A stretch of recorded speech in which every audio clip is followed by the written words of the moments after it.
Bienvenue à vous, merci de nous suivre à l'étranger, dans toutes les provinces de la République démocratique du Congo. Nous sommes à Kinshasa.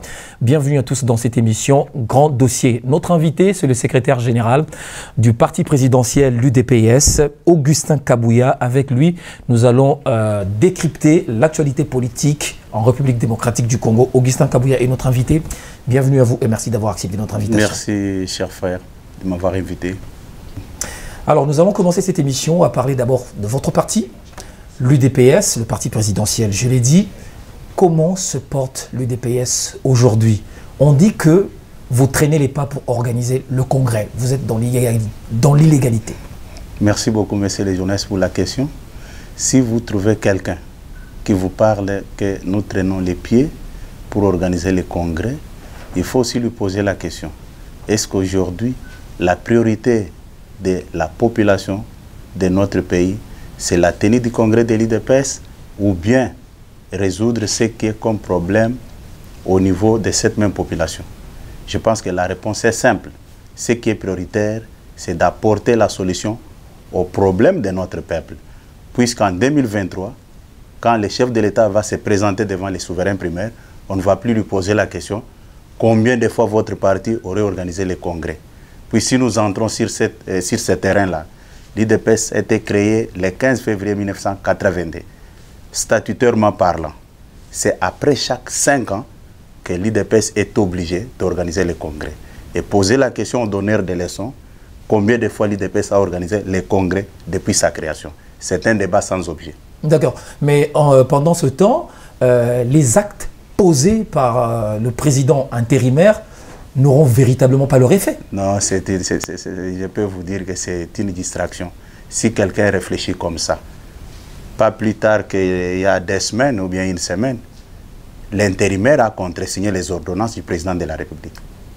Si vous trouvez quelqu'un qui vous dit qu'un intérimaire ne peut pas poser les actes, c'est de la mauvaise foi. Voilà.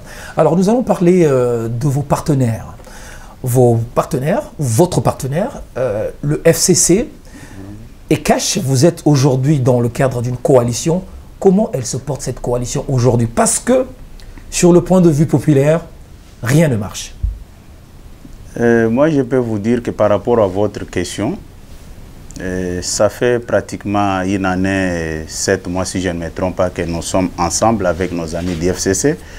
Mais moi, personnellement, je me suis rendu compte que nos amis ne sont pas sincères dans tout ce que nous avons fait avec eux. Et si vous pouvez bien remarquer, ils sont majoritaires au gouvernement et au niveau de l'Assemblée nationale. Au niveau du gouvernement, ils font semblant d'exécuter les projets du chef de l'État en tant que gouvernement.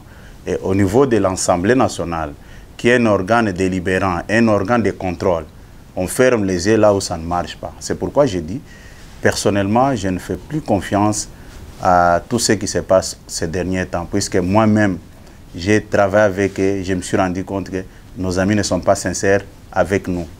Et la conséquence de cela, c'est quoi? C'est un constat que j'ai fait à mon niveau. Me poser la question de savoir la conséquence, il faut bien réfléchir et prendre le courage d'agir pour ne pas pénaliser la population. Mais parce que ça risque de prendre 5 années, 5 bonnes années. Non, ça ne peut pas prendre 5 années. Vous savez, personnellement, j'avais pris tout mon temps d'exhorter même nos amis du FCC pour qu'on prenne la conscience qu'on doit aider nos deux responsables. Monsieur Joseph Kabila du côté FCC et le président de la République du côté Cash. Mais dans tout ça, la plupart des gens voient que leurs intérêts, c'est ça le grand danger. Puisque dans la vie, il faut toujours s'effacer et laisser la place aux autres. Mais ce n'est pas ça la logique de nos amis du FCC. Ils voient d'abord leurs propres intérêts.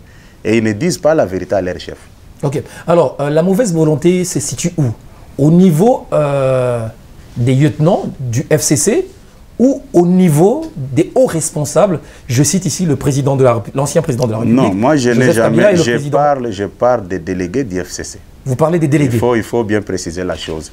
Et personnellement, quand je dis personnellement, j'ai prodigué des conseils aux amis quand on s'est rencontré avec eux pour tenir nos réunions, aidons nos responsables. Quand j'ai prodigué des conseils pour qu'on puisse aider nos responsables, là je parle des délégués, je ne parle pas des autorités qui nous ont donné le mandat d'aller discuter. C'est là où je vous dis que nos amis ne sont pas sincères. C'est ça le vrai problème. C'est un problème de la sincérité dans tout ce qui se passe. Ok. Mais il y a certains cadres, je vais citer notamment Constant Moutamba, qui accusent vous, délégués du cash, de sécher même les réunions du comité de suivi de l'accord ou de la coalition. Non, écoutez, j'ai beaucoup de respect avec tout le monde. Oui. Si vous voulez poser les problèmes à ce qui concerne la coalition, posez-moi la question si les personnes qui négocient avec nous, je ne l'ai jamais vu autour de la table des négociations. Je le respecte, c'est un jeune intelligent, mais à ce qui concerne des négociations entre FCC et CASH, je ne l'ai jamais vu. Si vous voulez me poser des questions, posez-moi la question si la personne de Némi, Chadari, Rouberoa, Minaku, Général Etumba et le ministre honoraire des Affaires étrangères, Remo Chibanda. D'accord. Je pense que c'est eux qui peuvent bien répondre aux problèmes qui touchent à la coalition. Alors, si je comprends bien, toutes les personnalités que vous avez citées tout à l'heure sont de mauvaise volonté. Je viens de vous le dire, j'assume, puisqu'ils négocient avec nous, et les résultats sont là. Alors, mais la question de savoir, à quand remonte la dernière réunion du comité de suivi? Eux-mêmes avaient séché les réunions. Comme ils avaient la démarche de destituer le premier vice-président de l'Assemblée nationale, M. Jean-Marc Aboum, c'est à partir de ces moments-là qu'ils avaient séché eux-mêmes les réunions. Puisque toutes les démarches que nous avions menées à l'époque pour continuer avec les discussions étaient toujours vouées à l'échec, puisqu'ils étaient dans une logique. Puisque moi, je sais, chaque fois quand ils veulent agir dans un sens négatif, ils ont toujours opté pour les boycotts, pour ne pas se présenter dans les lieux de discussion. C'est ce qu'ils avaient fait. Puisque si vous me dites aujourd'hui qu'il y a un membre du FCC qui nous accuse d'avoir cessé les réunions, maintenant il faut poser la question à la même personne. Les problèmes de la destitution de Jean-Marc Aboum étaient discutés au niveau de la coalition, au niveau des comités de suivi, oui ou non. Si le monsieur qui avait parlé détient toutes les informations possibles. C'est depuis ce temps-là qu'on n'a jamais tenu de réunion. Et ça coïncidait aussi avec des pertes en vie humaine que nous avons rencontrées. Alors je vais en profiter pour poser cette question. Est-ce que la question délicate sur la destitution de Jean-Marc Aboum avait été préalablement parlée entre partenaires? Mais c'est pourquoi j'ai dit qu'il y a la mauvaise foi. Il y a la mauvaise foi chez nos partenaires. Puisque moi-même, j'avais pris mon téléphone pour appeler tout le monde que vous devez faire très attention. Jean-Marc est le produit de la coalition et les résultats de la coalition. Il n'est pas ce poste puisqu'il s'appelle Jean-Marc Aboum. Et si vous prenez un risque pareil de le destituer, il faut tirer toutes les conséquences qui vont suivre. Et d'abord, ils n'ont pas eu la vérité de dire la vérité au chef de l'État, ni à moi-même comme secrétaire général. À ce sujet? À ce sujet. Même les derniers jours de la destitution, j'étais avec Mme Mabunda à la Cité de l'Union africaine. Elle a été reçue par le chef de l'État. Puis ces jours-là, j'étais en audience avec le chef de l'État. Quand le protocole est venu informer le président de la République que non, la présidente de l'Assemblée nationale est dans la salle d'entente, en train d'attendre pour être reçue, directement, j'ai dit au chef, comme moi je suis de la maison, vous pouvez me recevoir à n'importe quel moment. Le chef m'a dit, ok, là c'est une bonne proposition, je dois recevoir Mme Mabunda. Et Mme Mabunda est entrée. Elle a donné même des garanties au chef de l'État que non, il n'y aura rien. Elle est repartie. Qu'il n'y aura rien. Qu'il n'y aura rien. Elle a dit ça au président. Mais je vous dis, il y a eu beaucoup de choses. Quand j'ai dit que dans cette affaire, il y a à boire, à manger, nous ne sommes pas là pour commencer à caresser le mal et continuer toujours à évoluer et tromper l'opinion que nous sommes dans une coalition. Vous avez suivi des déclarations après l'interpellation ou bien la convocation du ministre honoraire de la justice, Célestin Toundaka-Sende, vous avez suivi comment est-ce que certains membres du PPRD faisaient des déclarations autour de la coalition. Et là, je ne sais pas si quand ils faisaient ces déclarations-là, c'était pour faire avancer la coalition ou bien créer les blocages au niveau de la coalition. Mais pourquoi le président de la République n'a-t-il pas pu sauver Jean-Marc Kabound? Bon, le président de la République, en tant que garant du bon fonctionnement des institutions, il avait prodigué des conseils. Hein? C'était les problèmes que l'autre camp pouvait juger aussi avec beaucoup du sérieux possible. Mais dans le cas du problème Jean-Marc Kabound, de la destitution, mais il n'y avait pas que seulement le FCC. Il y avait aussi le MLC qui ne tolérait pas l'attitude du président. Écoutez, présenter les problèmes de cette manière-là, ce n'est pas sérieux. Attendez. Écoutez, lors de l'élection du premier vice-président de l'Assemblée nationale, l'MLC n'était pas dans la salle. L'MLC avait boycotté cette cérémonie-là. Et aujourd'hui, vous voulez nous faire croire que non, c'est l'MLC qui avait soutenu la destitution. Non, c'était une histoire préparée au niveau du FCC. C'est pourquoi j'ai dit que je reviens toujours qu'il n'y a plus de sérieux dans tout ce que nous faisons. Mais alors, la destitution de Jean-Marc Kabound a comme quoi conséquence? C'est quoi la conséquence? Je vous ai bien expliqué ici que Jean-Marc Kabound est un fruit de la coalition, les résultats de notre coalition. OK? Et si aujourd'hui, vous remettez en cause les résultats de la coalition, on va tirer toutes les conséquences. Qu'est-ce que nous pouvons dire par rapport à ça? Voilà. Alors, pourquoi vous avez été dans la rue? L'UDPS a été dans la rue pour manifester dernièrement. C'était quoi votre mobile? C'était l'expression de ras-le-bol contre la désignation de Ronsard Malonda. Ce n'était que ça. En dehors de ça, il n'y avait pas un autre problème. Mais on vous posera la question de savoir pourquoi vous êtes contre Ronsard Malonda, une personnalité qui a de la compétence sur les questions électorales. Vous voulez qui? Ce n'est pas le FCC qui l'a désigné, ce sont les confessions religieuses. N'est-ce pas que vous avez suivi à travers les médias les responsables religieux en train de se rejeter la responsabilité sur la désignation de Malonda? Et vous voulez me faire croire maintenant là que la désignation de Ronsard Malonda s'était déroulée dans de bonnes conditions. Mais le pasteur Sonny Kafuta rejette la responsabilité du côté des évêques catholiques. C'est entre eux. Où est la responsabilité du FCC dans cette affaire? Non, vous avez bien posé la question.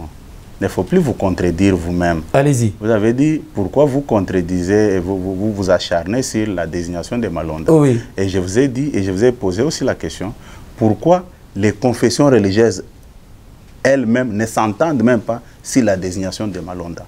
Il y a un problème, qu'on ne se voile pas la face. Quand il y a un problème devant nous, il faut avoir le courage de l'aborder. Alors vous reprochez quoi à Ronsard Malonda? Non, la façon de sa désignation ne correspond pas aux normes, c'est ça le problème. Juste la procédure?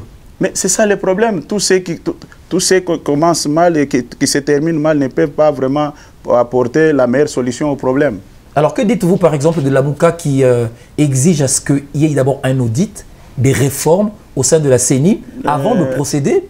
Malheureusement, je ne suis pas membre de la MOUCA pour parler au nom de la MOUCA. Moi, je parle ici en tant que l'UDPS et quand j'étais dans la rue ce jour-là, j'étais dans la rue en tant que l'UDPS. Et après, vous avez vu aussi la MOUCA manifester. Si vous avez des questions qui touchent à la MOUCA, il faut poser la question à la MOUCA. Sinon, ça sera de l'ingérence de ma part. D'accord. Alors, malgré cette mobilisation, nous avons vu l'UDPS mobiliser un grand nombre de gens dans la rue. La MOUCA l'a fait, le FCC l'a fait. Donc la population n'appartient à personne. Personne n'a le monopole de la rue. Est-ce que le débat était autour de la mobilisation? Ça, c'est mal présenter la chose. Nous ne pouvons même pas engager le débat autour de la mobilisation. Vous avez vu... Parce que je connais que vous avez toujours parlé de la popularité. Mais écoutez... Ou de la majorité populaire. Écoutez... Mais le FCC a montré aussi la majorité populaire. D'abord, l'FCC, c'est quoi? L'FCC n'est pas un parti politique, c'est une plateforme de partis politiques. L'FCC. Que ce soit la Mouka, que ce soit l'FCC. Mais l'IDPS, c'est un parti politique. OK? S'il faut engager les débats autour de ce qui vous préoccupe là, nous sommes prêts pour répondre. Mais ce n'est pas d'actualité. Ça veut dire quoi autrement, ce que vous voulez dire? Ou vous cachez votre pensée? Non, je vous dis, nous l'IDPS, nous sommes la grande machine qui fait la fierté de notre pays. S'il faut parler de la mobilisation, il n'y a pas de débat. Et tout le monde est conscient autour de ça. Vous avez vu les gens recrutés comme des mercenaires, on lui pose la question. Il ne sait même pas pourquoi il est venu marcher. Et vous voulez qu'on discute autour de ça? Vous avez vu les gens passer tout leur temps dans les médias pour s'égaler à l'IDPS. Oh non, personne n'a le monopole de la... Non, non. Moi, je ne peux même pas perdre mon temps avec de tels genres de débats. J'ai grandi dans la rue. J'ai mené mon combat politique dans la rue. Et si les gens maintenant, aujourd'hui, comprennent que non, la rue, c'est la meilleure voie, nous disons bravo. Ok, mais il y a eu discipline au sein des rangs de la Mouka, encore de la discipline également du FCC. Chez vous, on a compté des morts. Vous avez bien posé la question. Pourquoi chez nous, on a compté des morts? Parce que, selon vos adversaires, vous n'êtes pas discipliné. Ah bon? Oui. C'est ça la réponse? C'est ça la réponse. Non, c'est de la malhonnêteté. Quand vous trouvez quelqu'un qui réagit de cette manière, n'est pas honnête. C'est quoi la vérité? Attendez, le 23 novembre, le président intérimaire de l'IDPS revenait du Rwanda. On avait fait la marche de l'aéroport d'Indili jusqu'à Limete pendant 5 heures du temps. Il y avait une marée humaine. Et ces jours-là, on avait compté le nombre de morts. C'est toujours les mêmes combattants, avec la même police. Et ces jours-là, on avait marché. Et le 15 février, toujours la même police et les mêmes combattants. Au stade des Martyrs, il y avait des pertes en vie humaines. Alors, qu'est-ce qui fait que là-bas, il y a eu du monde, pas de mort, et ce jour-là, le jour de la mobilisation... Mais l'instruction était donnée quelque part. Est-ce que ces jours-là, vous pouvez m'expliquer ici que l'ordonnance de l'état d'urgence prévoyait que toute personne qui va agir en contradiction avec cette ordonnance allait être tuée par la police. Donc la police a tué les gens? Non, je vous pose la question. Vous voulez me faire... L'ordonnance ne le dit pas. L'ordonnance ne le dit pas. Non. N'est-ce pas que vous avez suivi les officiels de notre pays menacer les gens à travers les médias, comme si ils avaient le pouvoir de donner la mort à un Congolais qui n'allait pas marcher en conformité avec l'état d'urgence. Donc si je comprends bien, à la veille de la marche, de la mobilisation, il y avait des menaces. Mais vous êtes journaliste, vous avez tous les éléments possibles. Ces jours-là, il y a eu des menaces, on nous avait promis l'apocalypse. Et après, nous avons vécu ce que nous avons vécu ces jours-là. Mais il y a un membre influent de l'UDPS qui est vice-premier ministre de l'Intérieur. Mais il n'est pas chef du gouvernement. Il n'est pas chef du gouvernement. Il est ministre du gouvernement. Il n'est pas chef du gouvernement. Mais il reçoit aussi... Non, non. La police, c'est de son ressort aussi. Non, écoutez. Oui. Il reçoit les instructions au niveau du chef du gouvernement. Il faut dire les choses clairement comme ça. Pourquoi a-t-on demandé alors sa démission? Ah oui, vous avez bien posé la question, puisqu'il avait exécuté l'ordre mal donné. Il a exécuté l'ordre de vos détracteurs? L'ordre mal donné. Donc jusqu'à présent, vous appelez... Où est-ce qu'il avait fait la déclaration? C'était à la primature. Donc, si je comprends bien, jusqu'à présent, vous demandez toujours sa démission? Ce n'est pas ça le sujet d'actualité. L'IDPS s'est déjà prononcé autour de la question que c'est le gouvernement qui est responsable.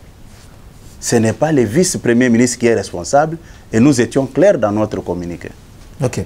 Alors, qu'est-ce qui s'est fait que on a préparé des ordonnances à la hâte, on a envoyé, ces termes sont utilisés par vos détracteurs, ces termes est utilisé par vos partenaires, vous avez profité, le président a profité d'envoyer le Premier ministre à Lubumbashi et immédiatement après, on signe les ordonnances. Vous pensez que le chef de l'État, pour agir, il doit faire des courbettes devant un groupe d'individus? Là, c'est manque du respect envers le président de la République. Je l'ai dit ici tout à l'heure, dans mon introduction, que nos amis ne sont pas sincères. Est-ce que vous trouvez ça normal? Vous ne sentez même pas que ça sonne mal quand un poignet de gens s'organise pour tenir de tels genres de propos vis-à-vis d'un président de la République? Il a peur de quoi? Et c'est la première fois dans notre pays de voir un vice-premier ministre contresigner les ordonnances du président de la République. Vous voulez nous faire croire que non, il n'y a que... Et c'est pourquoi je disais l'autre fois que nos amis pensent que le Congo, c'est leur propriété privée. Or, ce n'est pas le cas. Comment expliquer dans le même pays où nous avons vu certains vice-premiers ministres contresigner les ordonnances, et quand ça arrive maintenant autour du vice-premier ministre de l'Intérieur, ça devient une infraction. Nous sommes dans quel monde? Mais pourquoi? Mais justement, si le vice-premier ministre l'a signé, mais il fallait quand même que son chef soit au courant. Le chef était surpris de voir ces ordonnances à la télévision. Ça c'est une vaste blague. Ah bon? Il faut lire, écoutez. Là, je ne peux pas vous permettre de dire ça. Lisez la Constitution. Le Premier ministre n'est pas co-auteur des ordonnances du chef de l'État. Lui-même, Premier ministre, est nommé par le président de la République. J'ai dit que lui-même, Premier ministre, vous savez, à des fois, il y a des gens qui posent les actes. Moi, j'ai du mal. Aujourd'hui, l'intellectuel congolais est réduit comme un petit enfant à cause des intérêts matériels. Puisque tous ceux qui faisaient des déclarations à travers les médias, ce sont des grands professeurs de l'université. Ils ont fait semblant comme s'ils n'ont jamais vécu ça dans ce pays. C'était normal du temps de Joseph Kabila, quand il signait les ordonnances, les Cheikh Kitundu contre-signaient, les Makila contre-signaient, mais quand ça devient le tour de Félix Tshisekedi, ça devient une infraction. On se moque de qui? Non, mais moi le problème n'est pas là. Moi, le problème c'est l'information donnée. Quelle information? Le chef de l'État est tenu à faire les rapports à qui? Et ça vous arrange comme ça. Hein? Ça vous arrange comme ça, avant que le chef de l'État pose un acte, il doit faire un rapport. Non, mais cette question-là devait être discutée en Conseil de ministres. Non, écoutez. C'est pas comme ça? Je vais vous dire une chose. Je vais vous dire une chose, messieurs les journalistes. Vous avez un grand rôle pour aider l'opinion. Ne cherchez pas à créer des confusions inutiles. Lui-même, Premier ministre, son ordonnance là, lui-même pour être nommé Premier ministre, on avait dit c'était dans quel Conseil des ministres? C'était le pouvoir discrétionnaire du chef de l'État, un pouvoir constitutionnel. C'est pareil aussi avec les nominations? Mais écoutez, tout ce qu'ils ont rencontré comme bêtises dans les médias là, vous pensez que c'était pour l'intérêt de la République? C'est pourquoi je vous ai dit ici que nos amis ne sont pas sérieux. Ils ne sont pas sérieux. Ils discutent pour leur propre intérêt et non pas même pour l'intérêt de leur chef. Ils font semblant de défendre leur chef. Moi, je vais vous dire une chose. Vous savez, quand vous travaillez avec une autorité, ou bien un chef, il faut d'abord privilégier l'intérêt de ce chef-là. Et vos intérêts peuvent suivre après. Mais ce n'est pas le cas avec nos amis. Ce n'est pas le cas. Voilà. Voici ce qu'un proche, un très proche du Premier ministre, dont je t'ai les noms dans cette émission, a dit. Donc pourquoi vous voulez taire les noms? Il m'a dit ceci. Il m'a dit ceci. Mais avant que le Premier ministre aille en voyage, il a parlé avec le vice-premier ministre. Il a dit quoi? Pour lui dire que son téléphone est toujours disponible, pas éteint, même en ce qui concerne les courriers. Un courrier électronique. Donc il peut recevoir les messages à partir de son téléphone et qu'il est toujours disponible, moindre problème. Ce qui n'a jamais été fait par le vice-premier ministre dans la nomination de ces ordonnances-là. Vous avez bien dit qu'un proche du Premier ministre, hein? Qu'est-ce qui prouve que ce que le proche là vous avez est vrai? Juriste de son État. Vous voulez me faire croire que tous les juristes sont sérieux? Avocat international, non, au barreau de Belgique. Il faut écouter. De Bruxelles plutôt. Écoutez. Qui avait créé la confusion dans ce pays pendant la période de la conférence nationale souveraine?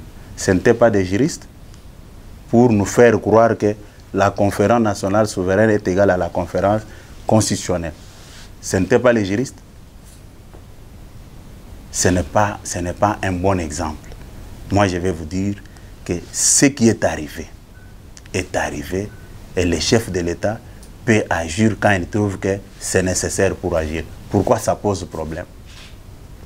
Quand vous dites un intérimaire, vous voulez me faire croire qu'à l'époque, quand Cheikh Kitundu avait contresigné les ordonnances, il avait informé Tchibala. Ou bien qu'il avait informé Tchibala que non, maintenant je vais signer. Pourquoi on parle d'un intérimaire? Un intérimaire, par définition, un intérimaire, c'est qui? Ou soit, il pouvait marcher avec son pouvoir dans sa mallette et dire que tout s'arrête comme je pars à Lubumbashi. Mais l'intérim n'était pas total, intégral, parce que le Premier ministre était ici à Lubumbashi. Écoutez. Oui. Écoutez. Lubumbashi et Kinshasa, c'est combien de kilomètres? Mais à l'époque, Bruno Tchibala était où? C'est un faux débat. C'est un faux débat. Et ça ternit même l'image de la République. Est-ce que vous savez quand même que tout ce que nous tenons comme propos, les étrangers nous regardent et tirent la conclusion sur les raisonnements de l'homme congolais? C'est honteux. Dans le même pays, on trouve les ordonnances contresignées par les vice-premiers ministres d'un certain gouvernement. Mais quand les mêmes actes sont posés par un autre vice-premier ministre qui ne fait pas partie de leur famille politique, ça devient un problème. Et non, il fallait informer, non.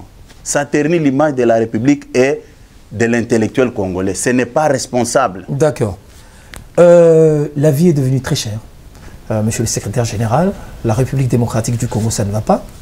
Toutes les provinces, ça ne va pas. Le dollar prend l'ascenseur. La dépréciation du franc par rapport au dollar. Où allons-nous?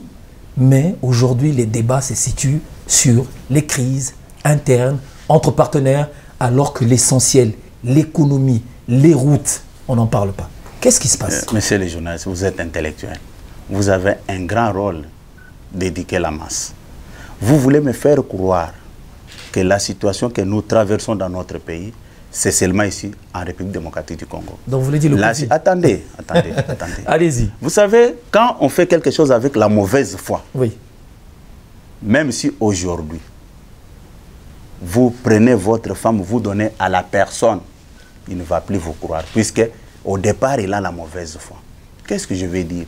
Quand nous regardons les grandes nations à travers le monde, quel est le niveau de leur économie? En commençant par les États-Unis, cette affaire de Covid-19 a paralysé l'humanité tout entière. Regardez d'abord quand je dis qu'il y a un problème de la mauvaise foi. Quand nous avons découvert un seul cas de Covid-19, rappelez-vous la réaction d'Intambouéman au Sénat. Nous ne pouvons pas travailler, on arrête le tout pour éviter la propagation de cette pandémie au Sénat. Là, il y avait un seul cas. Et nous étions obligés de fermer toutes les frontières. Mais aujourd'hui, au moment où nous comptons plusieurs cas, oh non, il faut arrêter avec l'état d'urgence. Non, on en a marre, il faut arrêter. Est-ce que nous sommes sérieux? Pour un cas, on arrête. Maintenant, quand nous comptons plusieurs cas, oh non, on en a marre, il faut relancer les activités. Non, il n'y a plus du sérieux. Il n'y a plus du sérieux. Les amis travaillent matin, midi, soir, puisque vous savez, parmi eux là, il y a des gens sérieux qui ne sont pas d'accord, qui nous livrent aussi les informations. Comme qui? Vous ne voulez pas citer non plus le nom? Toi, tu as refusé de citer le nom. Je m'inscris aussi dans la même logique que toi. Je ne cite pas aussi le nom. Okay. Non, attendez, c'est très important. Oui. C'est très important. Puisque je vois les gens faire les défilés dans les médias, où il y a un problème de dépréciation monétaire, il y a ceci, il y a un problème de dollars, ainsi de suite. Comme si les problèmes économiques est seulement dans notre pays. Mais c'est de la méchanceté. Je dis que c'est de la méchanceté et vous sentez même la mauvaise foi de la part de ceux qui parlent. Hein? Je vous ai dit ici qu'il n'y a aucune économie au stade actuel à travers le monde qui est stable par rapport à cette histoire de Covid-19 qui a mis l'humanité à genoux. Toutes les économies touchées. Mais écoutez, s'il y a les gens sérieux, ils pouvaient commencer à expliquer. Tout ce qu'on dit, non, voilà, on a vidé toutes les réserves, il y a ceci. Les vrais problèmes qui a paralysé les secteurs économiques, c'est le problème de Covid-19. Comment expliquer dans un pays où tout était au ralenti, Mais vous voulez voir cette économie-là tenir debout. Comment expliquer ça? C'est par quelle baguette magique? On nous prend pour des petits enfants ou bien des grandes personnes qui passent leur temps aussi à suivre les formations de certaines nations à travers le monde. Ce n'est pas du tout sérieux, messieurs les journalistes. Voilà. Alors, il y a une disposition de la Constitution qui disait le président de la République reste jusqu'à l'installation du président élu. Aujourd'hui, quel est l'essence que vous donnez? Parce qu'à l'époque, vous aviez critiqué cela, parce que le président de la République était resté, puisqu'il n'y avait pas l'organisation des élections, il devait rester. Vous aviez critiqué ça. Aujourd'hui, quel est l'essence que vous donnez à cette disposition? Je suis très à l'aise par rapport à votre question. Oui. La RDC va organiser les élections en quelle année? En principe, vous organiserez les élections en 2023. Mais pourquoi on est pressé? Nous sommes en 2020, ok? Mais on me pose la question d'une situation qui doit avoir lieu dans 3 ans. Répondez à ma question. Écoutez. Ça vous dérange, hein? Ça ne me dérange pas. On peut changer. Écoutez, ça ne me dérange pas. Ça ne me dérange pas. D'abord, je ne suis pas rédacteur de la Constitution. Ce n'est pas moi qui ai mis cette disposition-là dans la Constitution. La Constitution, c'est une loi fondamentale que tout le monde doit respecter. Si c'est constitutionnel, je ne vois pas pourquoi on doit engager le débat aujourd'hui. Et surtout que nous ne sommes pas en 2023. Voilà. Alors, à quand les mandataires dans les entreprises publiques? C'est une question qui était discutée au sein de la coalition, dans vos réunions. Aujourd'hui, c'est au point mort. C'est ça? Non, ce n'est pas au point mort. Le problème, c'est lequel? Comme je l'ai dit ici, au début de l'émission, nos amis doivent prendre conscience que le Congo appartient à tous les Congolais. Les Congolais n'est pas leur bien privé. C'est ce qui est plus important. Nous avons travaillé sur 10 entreprises où il y avait des intérimaires. Bon, après, nous entendons voir aussi comment continuer à travailler, puisque toutes les entreprises sont gérées par eux. Et j'étais surpris quand j'ai vu nos amis qui contrôlent l'Assemblée nationale à 70%, qui contrôlent le gouvernement à 65%, mais qui prennent quand même le courage de dire aux gens que non, rien ne marche. Mais je me pose des questions. Est-ce qu'ils comprennent un peu l'essence de leur démarche ou bien ils ne comprennent pas? Oh non, pas question de dictature. Et ce jour-là, j'ai vu quelqu'un qui était redouté dans notre pays ici. Vous voulez dire l'ancien chef de renseignement? Écoutez, je ne suis pas... Mais c'est un citoyen congolais. Écoutez, je ne suis pas venu ici pour faire la promotion de qui que ce soit. C'est un citoyen congolais qui a le droit de marcher quand ça ne marche pas. Écoutez, ce qui m'avait fait rire, c'est quoi? Qu'on aille dire ça aussi à la famille de Rossi Mukendi, Thérèse Kapangala, et aux familles de tous nos compatriotes qui ont versé de leur sang. Au moins, ils avaient la commande de la République. Et je me suis dit, bon, si les amis pouvaient comprendre que les choses ont changé, regardez seulement aujourd'hui comment ils sont en guerre contre la justice. Et l'autre fois, pour vous faire voir que nos amis ne sont pas corrects, l'autre fois, nous étions dans une de nos réunions du comité de suivi, quand les fameux dossiers de 15 millions avaient éclaté. Oui. Mais imaginez-vous en pleine réunion, ce n'était même pas inscrit à l'ordre du jour. Nos amis arrivent, nous on croyait qu'on allait discuter sur les dossiers qu'on avait laissés en suspense. Oh non, nous voulons voir clair dans ces dossiers-là de 15 millions, comment, puisque ça ternit l'image de la coalition. Bon. Parmi nous, il n'y avait personne qui faisait partie du cabinet du chef de l'État. Mais ils sont venus poser cette question comme ça. Et parmi eux, j'ai vu certains, ces dirigeants à Makala, moi, ils disent, ah, mais est-ce que vraiment nous sommes corrects avec nos actes ou comment? Hein? Puisque vous avez ouvert cette parenthèse, comment voyez-vous vos partenaires, notamment les grands que vous aviez cités, que vous voyez dans les réunions, Néhémie, aller visiter Vital Kamerhe? Est-ce que c'est interdit à un Congolais de visiter un autre Congolais qui est en prison? Ça ne pose aucun problème. D'accord. Alors, quelle est la situation dans l'Est de la République démocratique du Congo aujourd'hui? Est-ce que si ça ne marche pas, on continue à tuer les gens dans l'Est de la RDC? Si ça ne marche pas, c'est aussi la Covid. Non, écoutez, la situation qui prévaut actuellement dans l'Est de notre pays, C'est une situation que nous avons trouvée, laissée par ceux qui veulent nous donner des leçons aujourd'hui. Mais oui. Pendant 18 ans... Vous êtes venu avec une autre méthodologie. Écoutez, oui. Vous savez ce qui me fait rire, c'est quoi? Oui. Quand on veut à tout prix qu'on apporte la solution au problème laissé par des gens qui ont détruit le pays pendant 18 ans. Mais ils veulent qu'on règle ces problèmes-là dans une année et quelques mois que nous avons fait. Non. Nous travaillons, nous avons trouvé, ils ont laissé une situation, et nous travaillons pour rétablir un peu la paix et la sécurité à l'est de la République démocratique du Congo. Mais un député, Daniel Safou, l'a dit avec beaucoup de regrets en disant à l'époque, il y avait un certain nombre de groupes armés. Aujourd'hui, on en compte beaucoup plus. Et la situation se dégrade tous les jours. L'IDPS n'est pas arrivé au pouvoir par la voie d'un groupe armé. L'IDPS est arrivé au pouvoir avec sa méthodologie pacifique de non-violence. C'est elle-même. Ça, c'est quoi? C'est un prétexte? Ce n'est pas un prétexte. Oui. Nous avons trouvé cette situation sur le terrain. Et les gens faisaient des témoignages que nous sommes ravitaillés à partir de Kinshasa. Ils le disaient tout. Et nous sommes arrivés et nous avons trouvé. C'est ce qui pousse même les chefs de l'État à revoir l'armée et permettre les gens. Mais il faut voir l'agitation. Quand les chefs veulent rétablir de l'ordre, ça crée des problèmes. Vous pensez que les gens s'agitent pour rien?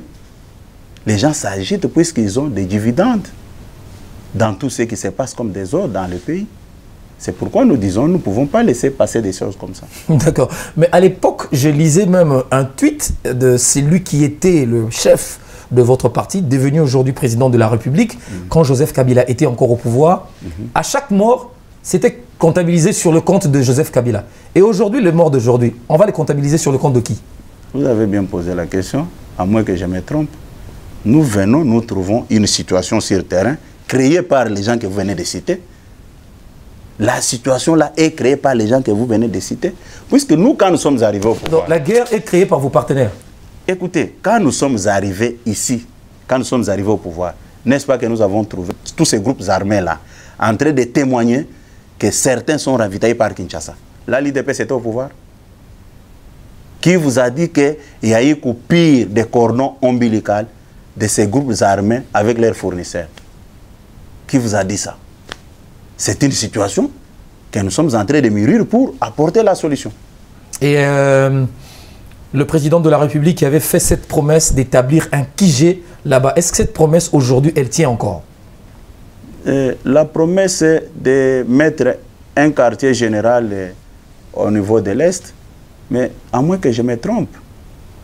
Je me rappelle à une certaine époque, le chef d'état-major avec plusieurs de ses collaborateurs étaient à l'Est en train de diriger les opérations. À moins que je me trompe. Et ça ne peut pas rester tous les jours. Ils peuvent aller et rentrer et ça continue comme ça. Mais dire qu'ils vont rester là-bas tous les jours, c'est-à-dire on a abandonné le reste des territoires nationaux pour aller se focaliser à l'Est, je ne pense pas que ça peut se faire comme ça. Alors, aujourd'hui, les membres du collectif de Vital Kamerhe, les avocats du collectif de Vital Kamerhe, estiment que cette affaire devient de plus en plus politisée du fait que l'avocat qui est à l'étranger, qui devait venir sur Kinshasa, s'est vu refuser son visa. Ça devient de plus en plus flou. Et avec ça, on sent qu'il y a de la politique là-dessus. Eux-mêmes les disent dans leurs tweets, eux-mêmes les disent dans leurs réseaux sociaux, que c'est une affaire véritablement politisée. Mais malheureusement que je ne travaille pas au ministère des Affaires étrangères. Pourquoi vous voulez que je me comporte comme les gens que nous avons critiqués hier? D'abord, cette affaire qui touche à la justice. Je suis secrétaire général d'un parti politique. Je n'ai pas de point de vue à mettre là-dessus. C'est un problème qui se trouve au niveau de la justice. Et le problème des visas, c'est au niveau du ministère des Affaires étrangères. Si moi, personnellement, je peux répondre, quel est l'argument que je peux avancer au moment où je ne suis pas dans les institutions, je ne fais pas partie du ministère des Affaires étrangères, je ne peux pas faire ça, puisque je suis membre d'un parti politique. Un parti politique ne peut jamais se substituer au lieu et place des institutions, sinon ça sera le chaos. Je ne peux pas. Et vous-même, à titre particulier, quand est-ce que vous rendrez visite à Vital Kamerhe comme font les autres? C'est un partenaire de taille pour vous, qui vous a aidé pendant... Est-ce que vous contrôlez tous ces appels téléphoniques et tous ces SMS?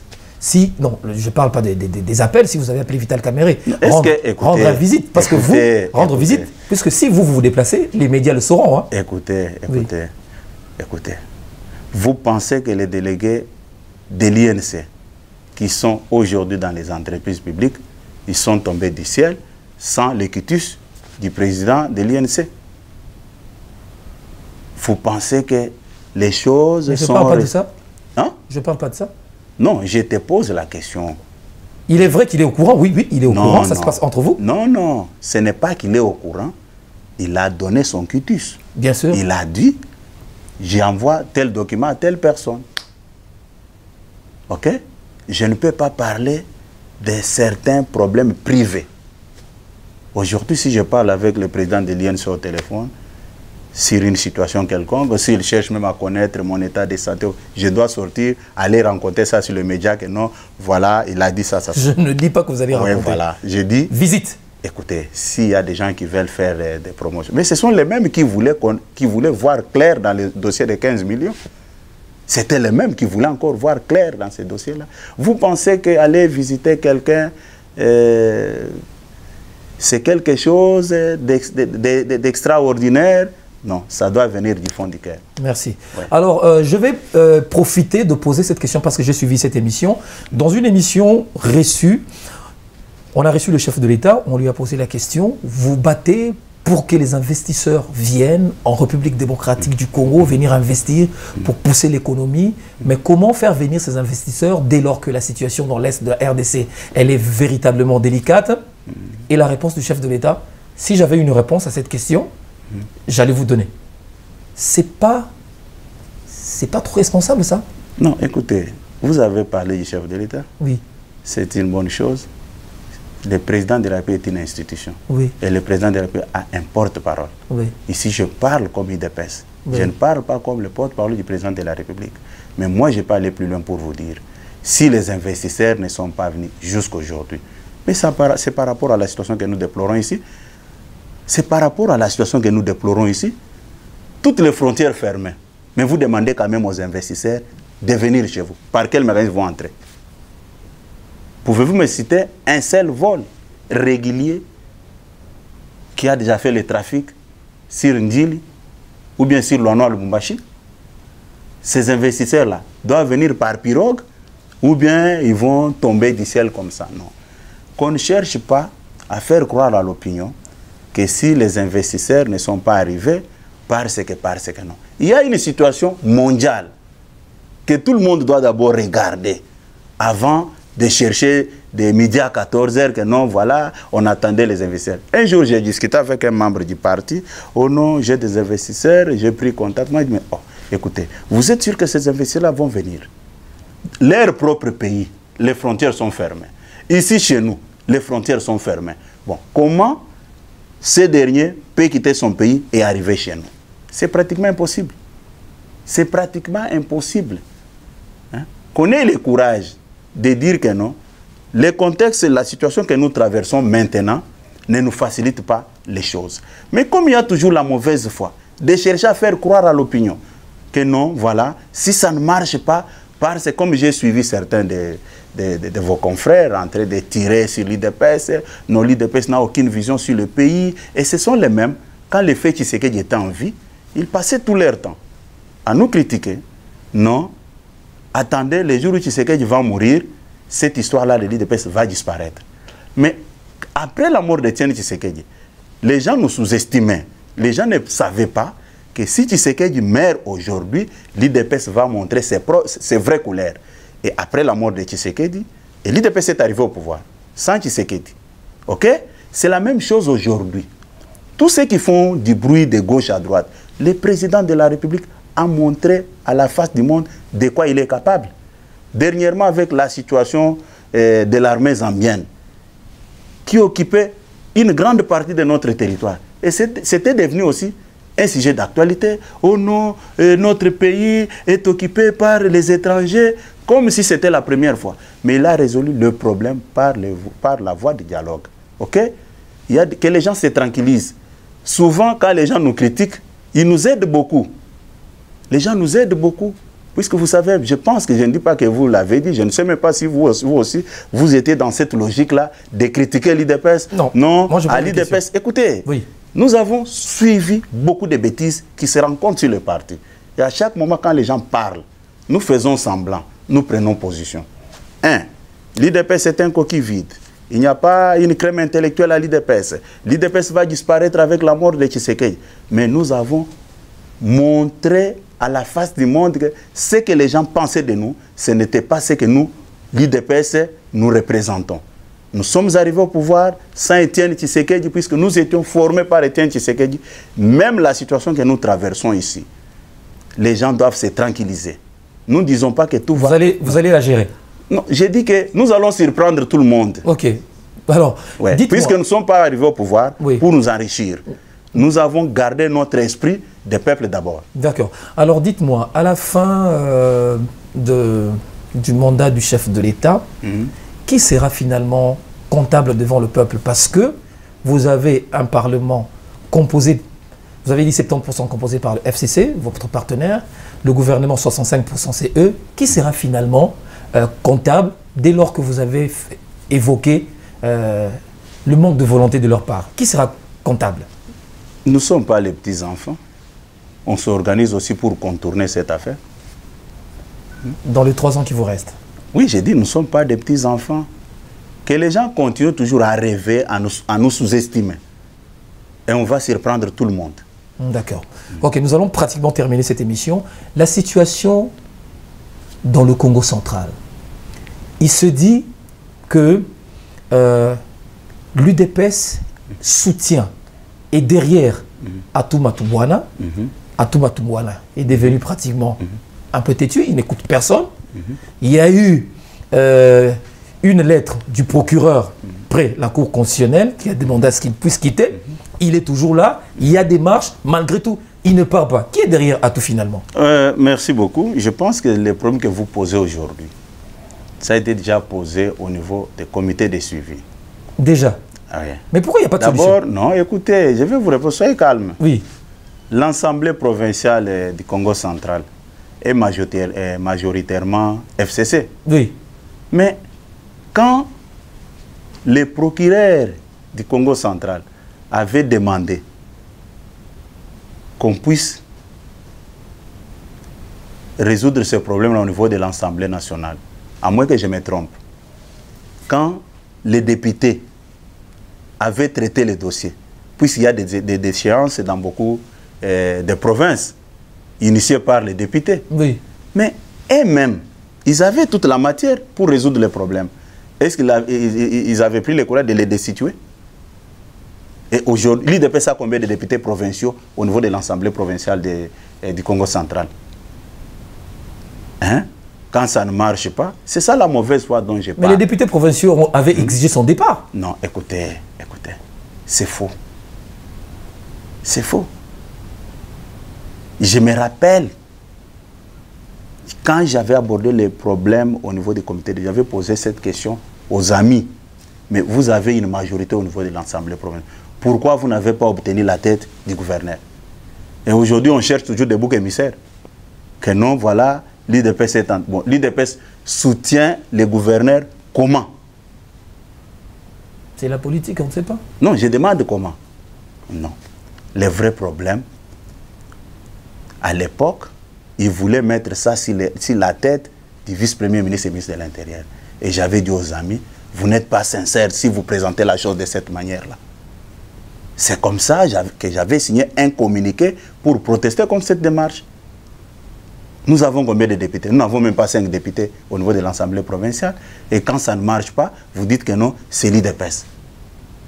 Quand est-ce qu'ils vont dire que non, maintenant c'est l'IDPS qui est en train de faire un bon travail?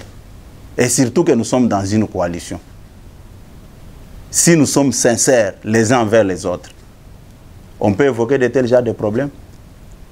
je vous dis, les amis travaillent sur l'échec du chef de l'État. C'est quelque chose que je ne peux pas cautionner. Hein? Nous avons pris beaucoup de risques pour convaincre nos militants à accepter cette coalition. Nous, moi et le premier vice-président Jean-Marc. Et c'était toujours eux qui commençaient à faire passer des fausses informations. Oh non, ces gens-là sont avec nous. Et quand nous avons compris que c'était l'RG, nous avons pris position comme des responsables politiques. Voilà, alors Monsieur Augustin Kabouya, quelle est l'unique façon pour que, entre vous, les partenaires, les choses puissent aller de la bonne manière? Non. Comment sauver? Non, on doit être sincères les uns envers les autres. Le seul problème, c'est la sincérité. C'est la sincérité. Écoutez, quand nous sommes retrouvés dans cette coalition, il faut regarder même la manière dont elle présente la chose. Il minimise les gens qui gèrent le parti. Oh non, cette affaire de coalition, c'est entre deux personnes, Joseph Kabila et Félix Tshisekedi. Nous disons bravo, ce n'est pas mauvais. Mais nous avons une masse que nous gérons. Moi et le président Jean-Marc Abound, nous avons pris notre risque de défendre la coalition au niveau de notre base. Et vous savez, à des fois, on était victime de certaines réactions de la part de notre... Des partisans radicaux. Oui, ils nous ont menacés. Mais si je vous posais la question, combien de fois les responsables, je parle du PPRD, combien de fois ils ont pris le temps d'expliquer à leurs militants, comme nous on le faisait à travers des matinées politiques. Vous ne me citerez pas un seul instant où ils avaient mené la même démarche. Au contraire, et tenaient leur matinée en promettant aux autres que non, rentrée politique de Joseph Kabila 2023, Joseph Kabila va récupérer le pouvoir. Mais mon frère, nous sommes dans une coalition. Ces discours que vous développez là, et vous vous rendez compte de ce que ça fait? C'est-à-dire nous, on était en train de travailler pour eux. C'est quelque chose que nous ne pouvons pas accepter. Voilà.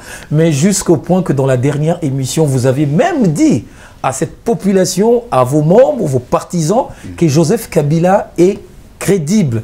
Et Joseph Kabila, il est... c'est quoi le terme que vous avez utilisé? J'avais dit ceci. Oui. Écoutez, vous ne les avez pas convaincus? Non, écoutez. Vous ne les avez pas convaincus? Écoutez, il n'est pas donné à tout le monde de comprendre au même moment. Oui. J'avais dit ceci, que Joseph Kabila est sérieux. Sérieux. J'avais dit ça pourquoi? Nous étions en compétition. Joseph Kabila avait aligné son candidat Emmanuel Shadari. Et après avoir constaté que son candidat avait échoué, il a reconnu la défaite de son candidat. C'est à ce titre-là. Ah, exactement. C'est à ce titre-là que je l'avais reconnu qu'un monsieur est sérieux puisqu'il avait reconnu. Et même quand je parle avec vous, oui, je l'ai dit, ses collaborateurs qui l'ont amené jusqu'à là où il est pendant 18 ans ne sont pas sincères. Et je l'ai toujours dit. S'il avait de bons collaborateurs, il n'aura pas de problème avec la population, bien l'opinion, tant nationale qu'internationale. Puisque je sais ce que j'ai dit. Et c'est par rapport à cette reconnaissance de la défaite que j'avais dit qu'il est sérieux. Et les gens prenaient seulement un morceau de mon intervention. Ça a été coupé. Oui, ils ont pris seulement ces morceaux-là. Oui. Et je reviens, j'ai dit ceci. Même en 2011, on l'avait battu aux élections. On l'avait battu aux élections en 2011 par Étienne Tshisekedi. Mais cette fois-ci, comme il y avait des pressions internes, externes, il s'est dit, je ne peux pas m'entêter, je dois reconnaître la défaite de mon dauphin. Ce qui n'était pas le point de vue des autres. Puisque les autres voulaient faire un passage en force. Un forcing. Voilà. Merci beaucoup. Augustin Kabouya, nous avons fini cette émission. Vous avez quelque chose sur le cœur avant de finir cette Bon, quelque chose que je peux dire. Oui. Je demande aux amis de prendre le courage pour lire les signes du temps. Puisque j'ai l'impression que les amis veulent se comporter comme l'entourage des pharaons. Ah bon? Oui.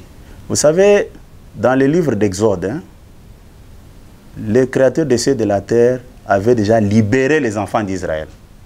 C'est la même chose avec le peuple congolais. Le Seigneur a déjà tourné la page Kabila. Ce qui n'est pas dans les raisonnements de nos amis. Et continue toujours à rêver que la situation est toujours la même. Puisque quand vous lisez les Saintes Écritures, quand les enfants d'Israël avaient quitté l'Égypte, Pharaon avec son entourage avait cru qu'ils pouvaient encore retourner les enfants d'Israël en Égypte. Ils ont été engloutis par la mer Rouge. Ça risque de devenir le cas. Puisque aujourd'hui, les Congolais ont déjà tourné la page Kabila avec les élections de 2018. Ce sont des Congolais, et sont des Congolais comme nous.